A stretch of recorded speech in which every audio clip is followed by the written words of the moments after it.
As I exited the bus, I was hit by just how salty and thick the air was. It was like trying to breathe in molasses with all the humidity.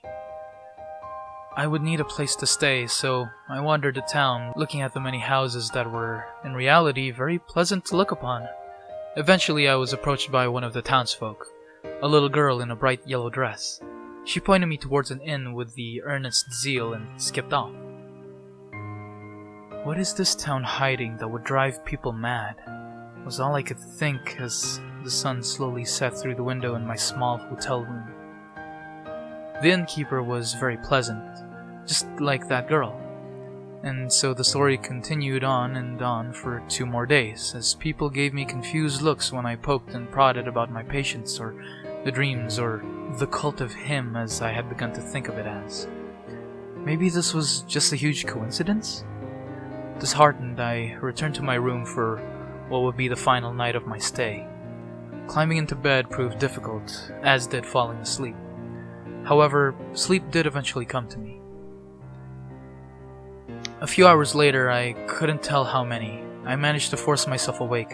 A nightmare had taken me, and I woke to the feeling of clammy palms and soaked clothes.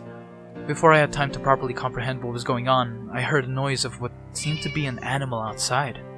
I was on the 2nd floor, so it was probably safe to look out of my window. On the street below, I saw nothing out of the ordinary. A street lamp, moths, and the cat. The alleyway across the street was pitch black. As the cat began to walk through it, it stopped suddenly, back arched as it hissed, poised to attack something hiding in the shadows.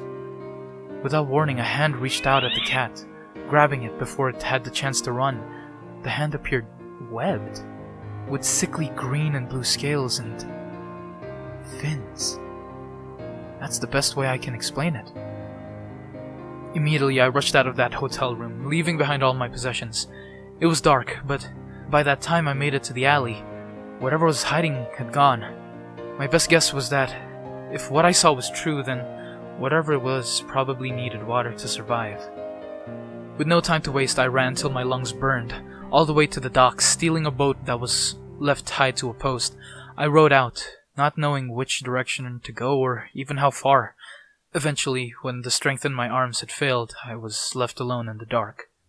The town far behind me, only visible by the dim lamps that lined the streets.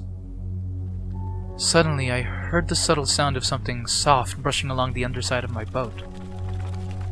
Some fish are probably curious, I thought, as I lay back to rest. Then, as suddenly as it started, it stopped, and I was left in an oppressive, all-encompassing silence. Soon it became obvious, however, that my mysterious visitor hadn't quite left yet. Splashing to my left, or maybe it was to my right? Something could be heard, and it was getting closer. As it approached my side, I became noticeably more anxious. What was coming for me? What was its intention? My mind was racing as the splashing disappeared, seeming to go under my boat. Again, I was gripped with silence. Then with a heavy thud, something hit the side of my boat, hard enough to capsize it. I was thrown into the sea in an instant, coughing. I came up for air. I hadn't had the time to take a big enough breath, but as I finally got a hold of my surroundings, I felt fingers clasp my ankles as I was pulled under the surface without a moment to react. Down, down, down, I was dragged until I was released. The being brushed past my arm. I could feel its harsh scales scrape across my skin, and as I looked to my would-be attacker, all I saw was the inky black abyss that surrounded me. Water is truly terrifying. Your movements are slowed. You can't breathe, you can't smell, you can't hear. All your senses are dulled or taken away when you're submerged. But clear as day, in that ocean, I heard the sounds of stone grating against stone, as if a boulder was rolling down a slope. I can't put my words to it, but at that moment I could feel something moving beneath me, deeper under the sea. A voice unlike any living being's echoed in my head. Francis Thunderston, for years you have shown sympathy to those minds, to those whose minds would be taken by me. Sarah has led you here, and now you shall be my prophet. panic enveloped me as my limbs flailed, attempting to ferry me to the surface. More and more water could be felt displacing and moved beneath me as I swam harder than I ever had. Moonlight streamed down, scattered by the water as I felt this large entity gaining on me. Reaching the surface, I swam as fast as I could to the nearest landmass. Evidently, a storm had gathered in my time underwater and had begun pouring. Sheets of rain slapped the water's surface as a rocky cliff came into view. Heaving my exhausted body up onto the rock pile, I turned to where I was just moments ago. Something enormous was rising up out of the ocean, shrouded by the clouds. Its outline was visible through the flashes of lightning. Great wings rose, outstretched from its back. Its arms were gigantic, and the outline of tentacles could be seen around its mouth. Its hand rose out of the water, and horrible claws could be seen on each finger. This was the he that Brown referred to. In my adrenaline-fueled escape, I hadn't noticed where the thing had grabbed my ankle. There was a deep gash that was leaking crimson blood. Again, I looked up to see the being turning slowly towards me. Each footstep an earthquake, each breath a hurricane. This being was on a scale wholly unique to itself. I was but an ant in this god's path, and it paid no attention to me. No, this thing had risen above God. This thing was a force of nature. This is the Great Dreamer. This is Cthulhu. Soon, my blood loss had become too great, and after a few minutes, I succumbed and passed out. I awoke, the sun shining on my face. Back in my hotel room, the window was closed. My clothes were dry. It was like nothing happened. I got up and walked around, asking if there had been a storm the previous night, but no one remembers even seeing so much as a cloud.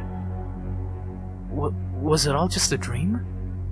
Was I losing my mind because of my profession?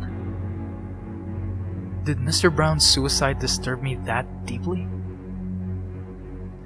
I returned home that night to Frank, waiting at my facility with another bottle of bourbon. So, what did you do with Brown's body? What? How do you know that, Francis? What do you mean? You were the one who had me examine him.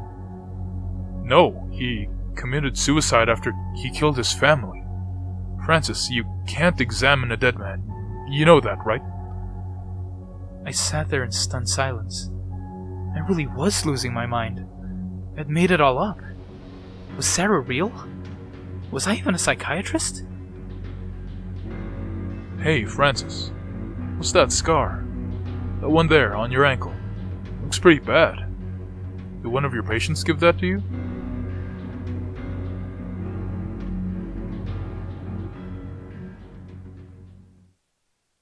Wow, you guys. That was a really good story.